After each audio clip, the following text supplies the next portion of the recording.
தென்னிந்தியாவின் புகழ்மிக்க விஜயநகர பேரரசு. செல்வமும் செழிப்பும் கலைகளும் நிறைந்த மாமன்னர் கிருஷ்ணதேவராயர் ஆட்சி செய்த அற்புதமான நாடு அது.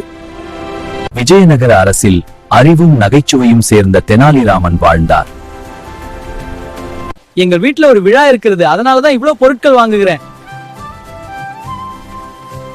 அந்த மனிதன் ஒரு ஏழை. அவன் வீட்டும் மிகவும் சிறியது. சமையலுக்கு ஒரு சிறிய பாத்திரம் மட்டுமே இருந்தது. என்ன செய்யலாம்? அயல் வீட்டுக்காரர்கிட்ட போய் ஒரு பெரிய பாத்திரம் வாங்கிக்கலாம்.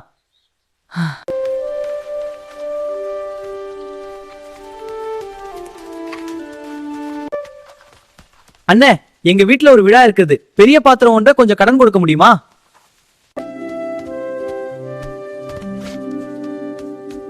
சரி, தரேன். பாத்திரம் நல்லா கவனிச்சு வைங்க. சரி, நன்றி. அயல் வீட்டுக்காரர் பெரிய பாத்திரத்தை கொடுத்தார். அவன் அதை எடுத்துக்கொண்டு தனது சிறிய வீட்டிற்கு பின் சென்றான். அவனுக்கு பெரிய பாத்திரம் கிடைத்ததும் அவன் அதில் எல்லா உணவையும் சமையல் செய்து எல்லாருக்கும் பரிமாறினான். அவன் பெரிய பாத்திரத்தில் இருந்து உணவை கொடுத்து எல்லோரும் சாப்பிட்டனர். உணவு முடிந்ததும் அனைவரும் கைகளை கழுவி நன்றி சொல்லி மகிழ்ச்சியுடன் வீடுகளுக்கு பின் சென்றனர். இன்று எல்லோருக்கும் உணவு, நான் மகிழ்ச்சி. இனிமேல் நல்ல உறக்கம். அவன் எழுந்து சமையல் பாத்திரம் சுத்தம் செய்யப்படவில்லை என்பதை பார்த்தான். கவனமாக அதை சுத்தம் செய்தான். இப்போ பாத்திரம் சுத்தம். இதோ உங்க பெரிய பாத்திரமும் சிறிய பாத்திரமும் நான் எல்லாம் கவனமா வச்சேன். இது என்னதான் சொல்லுங்கள். நான் ஒரு பாத்திரத்தையே கொடுத்தேன். இதோ 2 பாத்திரங்கள். உங்க பாத்திரம் குட்டி போட்டிருக்கிறது. பேராசைக்காரன் 2 பாத்திரங்களையும் மகிழ்ச்சியுடன் சிரித்தான். அயல் வீட்டுக்காரன் அமைதியாக தனது வீட்டுக்கு திரும்பினார். அவன் முகத்தில் ஒரு மெதுவான சிரிப்பு தெரிந்தது. சில நாட்கள் கடந்தது. மீண்டும் அந்த மனிதன் வீட்டில் ஒரு விழா வந்தது. ஆனால் சமையலுக்கு பெரிய பாத்திரம் அவனிடம் இல்லை. மீண்டும் ஒரு விழா வந்ததால் அந்த ஏழை மனிதன் பேராசைக்காரன் வீட்டுக்கு சென்று பெரிய பாத்திரம் கேட்டான். அண்ணே, இன்னொரு ஃபங்க்ஷன் இருக்கு. உங்க பெரிய பாத்திரம் கொஞ்சம் தர முடியுமா? சரி, இந்த முறை கவனமாக வைங்க. நன்றி அண்ணே. நன்றி ஐயா. வா, நம்ம வீட்டுக்கு போகலாம். அடடா, நிம்மதியா இருக்கு. 4-5 நாட்கள் கழிந்தும் பெரிய பாத்திரம் திரும்ப வரவில்லை. இதனால் பேராசைக்காரன் கோபத்தில் வெடித்தான்.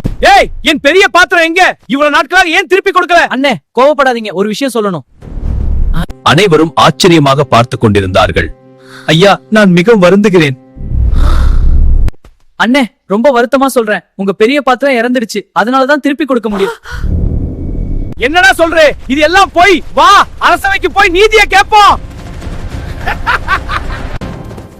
அரசே, எனக்கு நீதி வேண்டும். என்ன முழுவதும் சொல்லு. கோபத்தில் எரிந்த பேராசைக்காரன் அரசவைக்குள் புயல் போல் நுழைந்தான். அனைவரும் அதிர்ச்சியுடன் அவனை நோக்கினர். அரசே, நான் கொடுத்தது ஒரு பாத்திரம் தான். இவ சொல்றான் அது இறந்துடுச்சுன்னு.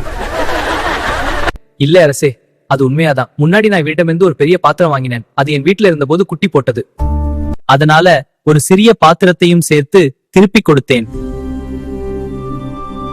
அந்த வார்த்தைகளை கேட்டதும் தெனாலிராமனின் முகத்தில் ஒரு புத்திசாலித்தனமான சிரிப்பு மலர்ந்தது. ஆஹா, அப்படியா? நீ சொல்வது சரிதான். பிறப்பு இருந்தால் இறப்பு உண்டல்லா. உன் பாத்திரம் இறந்து விட்டதாம், அதனால் நீ போகலாம். தெனாலிராமனை புத்தியும் வென்றது.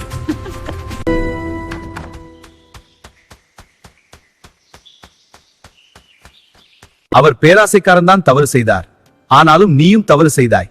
சரி ஐயா, நான் உடனே கொடுத்து விடுகிறேன். அடுத்தவர் பொருள் உனக்கு வேண்டாம். போய் அவர் வீட்டிற்கு சென்று அவர் பொருளை திருப்பி கொடுத்து விடு. தெனாலிராமனின் அறிவுரையை கேட்ட ஏழை மனிதன் உடனே பேராசைக்காரன் வீட்டிற்கு சென்று அவன் பாத்திரத்தை நேர்மையுடன் திருப்பிக் கொடுத்தான். தவறு செய்தவருக்கும் பாடநடை கிடைத்தது.